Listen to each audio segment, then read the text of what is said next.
Bi septembre kalo tile saba san ba filani mugan ani kelen aw minnu b'an filɛ sanga n'a ka wagati an ka bɔlɔlɔ kana la Mali kɔnɔ yan ka taa se Mali kɔ kana ma an bɛ aw bɛɛ lajɛlen fo aw ka wagati o cogoya la aw tun sigilen bɛ k'aw ka kunnafoni min b'a kɔnɔ Mali kunnafoni.net ale jabaranin kan nin y'o waati seli a y'aw bisimila.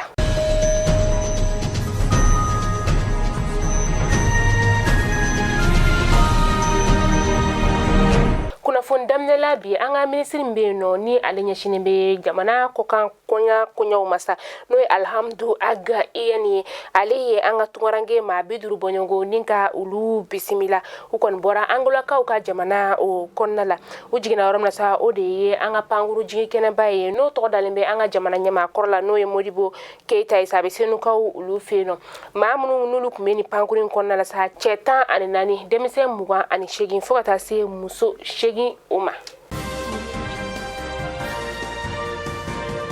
An ka wolomasiri tabaw ka kunnafonidiso min bɛ yen nɔ ni o ye DIRPA ye u ye kunnafonidilaw wele kunu alamisa septembre kalo tile 2 san 2021 ani kelen kunnafonidilaw wele kun ye fɛn min sa o de ye an ka wolomasiri tabaw bɛ baara min kɛ kalo kɔnɔna la ni ka o da maaw olu kulo ka DIRPA ka fɔ la ko utukalo tile 19 bonikaw fɛ yen nɔ an ka wolomasiri taba 17 olu kɔni fagara u ka bolimafɛn 10 taga kɛra ni o ye bolimafɛn 4 o kɔni fana tiɲɛna.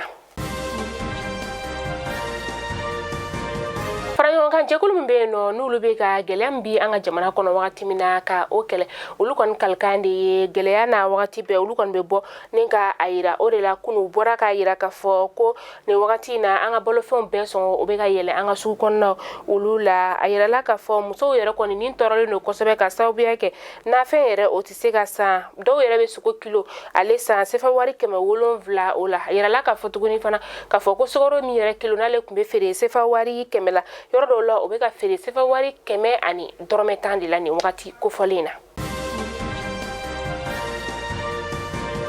Kayikaw ka sɛnɛkɛ kalandenw olu kɔni ye sɛnɛkɛminan caman ni ka o sɔrɔ min n'a musaka tari jɔ sefa wari miliyɔn 15 o bɔɲɔngo la sɛnɛkɛminan caman o dira olu ma a kɔni yirala ka fɔ ko laɲini ye fɛn min ye o de ka se ka dugu 43 ka olu dɛmɛ walasa u bɛ se k'u ka sɛnɛ kɛ nɔgɔya la cogoya min na ni musaka in yɛrɛ bɔra ONG Welt Unger Waifu ale fɛ. Buramkaw olu nisɔndiyara kosɛbɛ ka sababuya kɛ bato min n'ale jɔra olu ka dugu o kɔnɔna la a kɛra septembre kalo tile fɔlɔ na ka 12 tɛmɛnen ni sanga 30 ye Buram dugudenw olu kɔni bɔra ni ka bato in ka ale kunbɛn kosɛbɛ u y'a yira fana ka fɔ ko ni bato in kɔni bɛna kɛ sababu ye ni ka olu ka musakako ka o nɔgɔya kosɛbɛ n'u y'u ka sɔrɔ sira o ye ka da kulo kan ka fɔ ko batonko in ale bɛ to senna fo décembre kalo nata in na. An bɛ taa kɔkan kibaru la an bɛ taa Nigérakaw ka jamana o kɔnɔna la u ka jamana marabagaw olu kɔni bɛ ka waleya sugu bɛɛ lajɛlen kɛ walasa u ka camancɛ kalanden minnu maa 70 bɔɲɔgɔnko ni o jasura maa marafɛntigi lakodɔnbaliw olu fɛ sa min n'a kɛra araba tɛmɛnen o la u ka jamana tilebinyanfan o fɛ Nigérakaw olu fɛ yen nɔ a yirala ka fɔ ko ni kalanden ninnu jasori tɛ a siɲɛ fɔlɔ ye kalandenw olu ka jaso ka u to u ka kalanso la maa marafɛntigiw olu fɛ.